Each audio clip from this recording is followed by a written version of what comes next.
Right, first things first, let's make something clear. I know what you're thinking. Why is this retard reviewing a game that's a month old when the next chapter is gonna come out in a month? Well, I've always wanted to review a Telltale game, and while it is simpler to wait for episode 2 to come out, I thought it would make more sense to break down the basic concept of episode 1 before we move on. Got all that? Alright. Let's do this, bitch.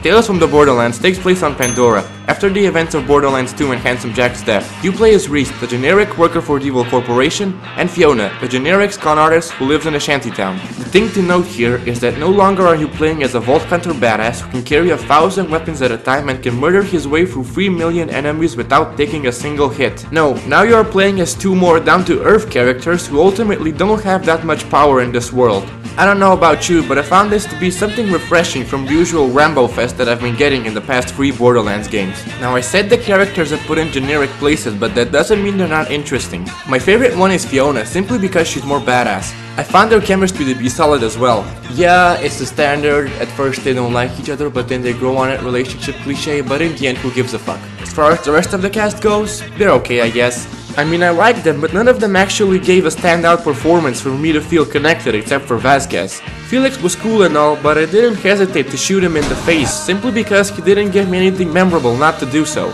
Speaking of Vasquez, I found him to be an interesting character, mostly because he isn't explored that much in today's media, and that I can find common grounds with him and the Joker being the kind of villain who does bad things because he likes it.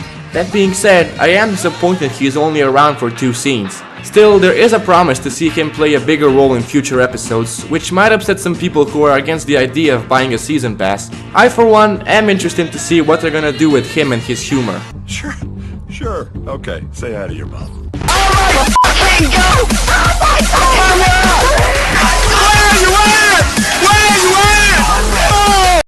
Now on paper the game is a sci-fi, but it really feels like a western, mostly in the character introductions and the action scenes. The story is being told through flashbacks from the main character's perspective, which provided with some fourth wall breaking moments that I found to be interesting. If we sum it all up, the writing of TFTB can be described as the love child of Firefly and Big Fish with a more comical focus. And when you add on top the conversation system from the previous Telltale games, you get this unique experience like you are the one in charge of executing this adventure. Speaking of choices, look, I've played 3 Telltale games by now to know that none of the decisions you make have a significant impact on the overall story. Here though, it's different. To be honest, I didn't care about the story, but I did care about the fantastic scenes triggered by my choices. I mean, I wanted to see what would have happened if I chose to put a machine gun instead of a riot shield on my robot. The same can be said for the break his heart or blow his mind scene, the throwing Reese and Vaughn scene, even Fiona's first choice scene. Telltale has always been about the journey, not the destination, and here that idea really shines in this concept. On that note, there are still some choices which promise to have a bigger impact on the story, but for that I remain really skeptical. Now, both Reese and Fiona have special abilities, with Reese having the Cyber Eye and Fiona a money system. Now, to admit, with the Cyber Eye at first I was a bit skeptic because I thought it was only gonna be usable in scripted events, but later I found out it's a nice little feature intended to learn more about the world of Pandora.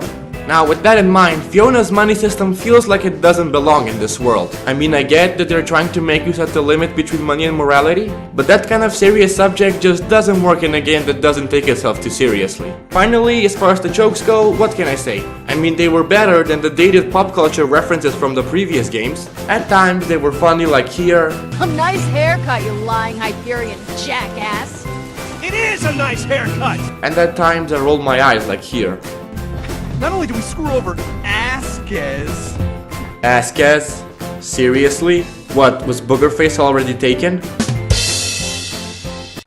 So, final verdict? Well, it's not as awesome as The Walking Dead was, not that I think it would have been anyway. Still, if you are looking for something to pass your 2 hours of free time, I would suggest this. Oh, and if you're gonna buy it, buy the whole season, because if you played one episode, chances are you're gonna play the others. Still, there is something to look forward to, like Reese's transformation, more Handsome Jack, more Vasquez. Let's just hope we don't have to wait long for episode 2 to come out. Gunter, do you even love me?